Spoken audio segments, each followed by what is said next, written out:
द्वादश स्कंद का आरंभ। श्री कृष्णाय नमः।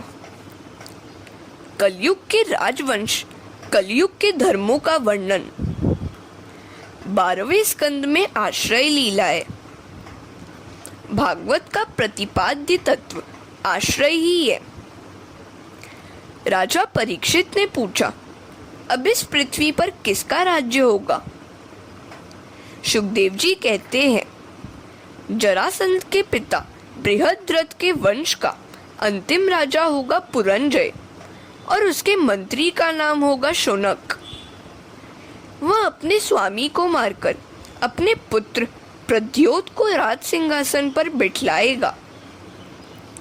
बाद में इस भारत खंड में नंद, चंद्रगुप्त, अशोक आदि राजा होंगे। उसके बाद 8 यवन तथा 10 गोरे राजा राज्य करेंगे।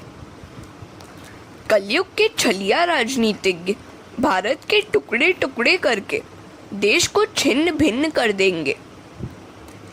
कलयुग के दुष्ट शासक गायों की हत्या करेंगे, प्रजा का धन हड़प कर स्वयं वैभव विलास में लीन रहेंगे।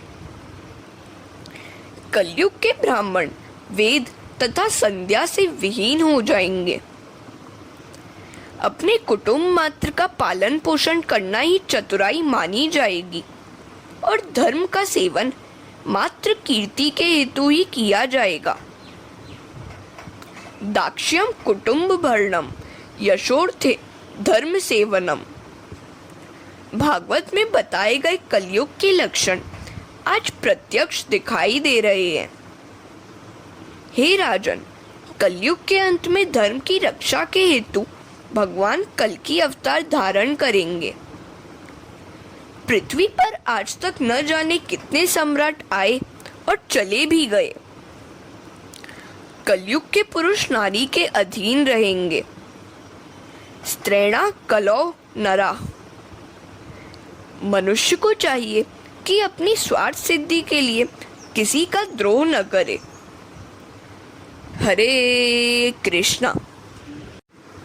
कलयुग के दोषों से बचने का उपाय नाम संकीर्तन। इस कंद में कलयुग के लक्षण, दोष तथा उनसे बचने के उपाय बताए गए हैं। सबसे श्रेष्ठ उपाय है भगवान के नाम का संकीर्तन। कलयुग के कई दोष होने पर भी एक लाभ है। कलयुग में जहां भी कृष्ण कीर्तन होगा उसके घर कली कभी नहीं जाएगा। कली से बचने का एकमात्र उपाय है कृष्ण कीर्तन। सुखदेव जी कहते हैं, हे राजन, कलयुग के अपलक्षण अनेक हैं, किंतु श्री कृष्ण का कीर्तन करने से सभी दोषों से, पापों से छूटकर प्रभु को पाया जा सकता है। कलेर दोष निधे राजन नस्ति ह्यको महान गुण कीर्तनादेव कृष्णस्य मुक्त संग परम व्रजेत। और कृते यद ध्यायतो विष्णु त्रेतायाम यजतो मखे द्वापरे परिचर्यायाम कलो तद हरि कीर्तनात्।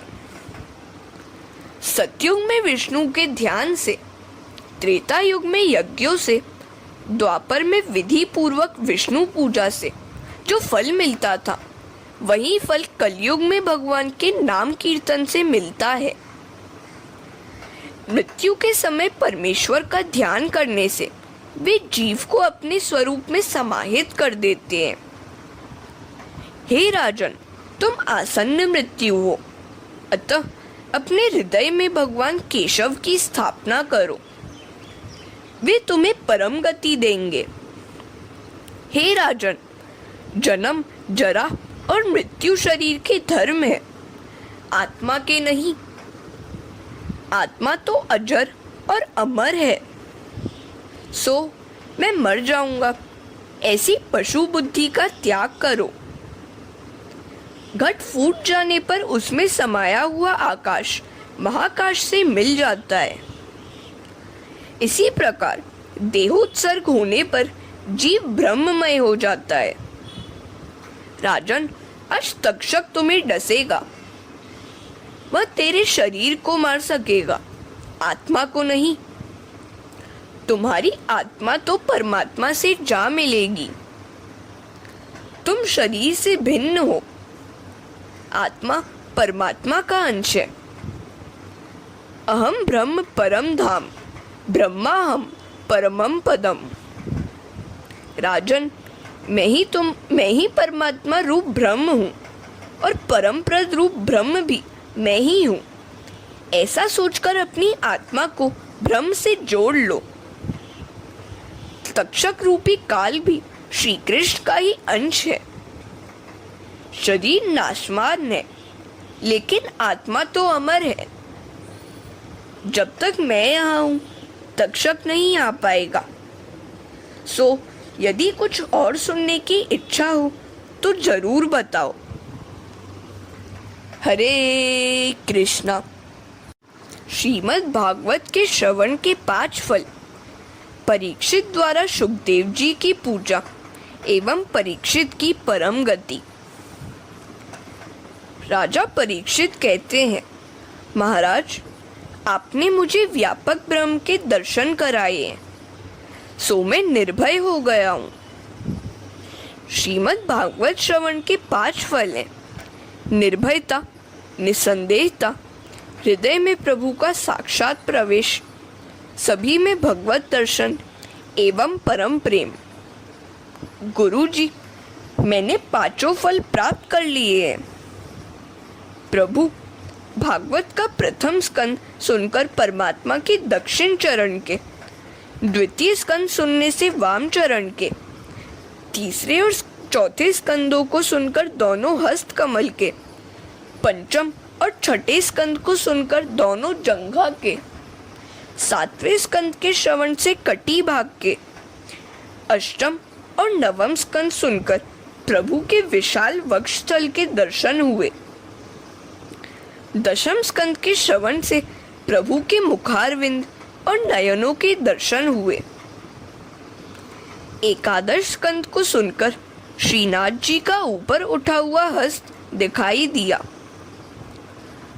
12वें स्कंद के श्रवण से मुझे लग रहा है कि श्री कृष्ण दोनों हाथों से मुझे बुला रहे हैं। अब तो मैं प्रभु का ही ध्यान धर रहा हूँ। मैं उनकी ही शरण में हूँ। मुझे सर्वत्र वे ही दिखाई दे रहे हैं। मैं उनके पास जा रहा हूँ। वे मुझे बुला रहे हैं। मैं कृतार्थ हो गया।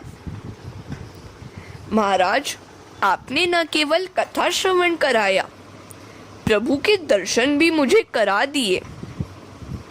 आपने बतलाया कि सारा जगत ब्रह्म रूप है।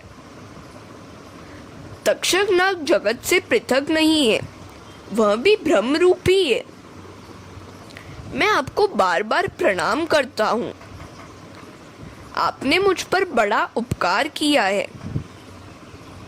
सुखदेव जी कहते हैं, राजन, तुम्हारे साथ साथ मैं भी कृतार्थ हो गया, क्योंकि मुझे भी कथा श्रवण का लाभ मिला है। तुम्हारे कारण मैं भी प्रभु में लीन हो सका। वे मेरे हृदय में विराजमान हुए। राजन, मैं अब आगे का कोई प्रसंग देखना नहीं चाहता। यदि कोई शंका हो तो पूछ सकते हो। ब्रह्मनिष्ठ होने के कारण मेरी दृष्टि तक्षक के विष को अमृत बना देगी। परीक्षित ने गुरुदेव को वंदन किया और कहा, अब मेरे मन में कोई शंका नहीं बची। आपकी कृपा से मैं निर्लेप और निर्भय बन गया हूँ। सुखदेव जी ने जाने की अनुमति चाही, तो राजा ने उनकी पूजा करने की इच्छा व्यक्त की। राजा ने सुखदेव जी की पूजा की, तो उन्होंने राजा के मस्तक पर अपना वरद हस्त पधराया। उसी क्षण राजा को परमात्मा के दर्शन हुए।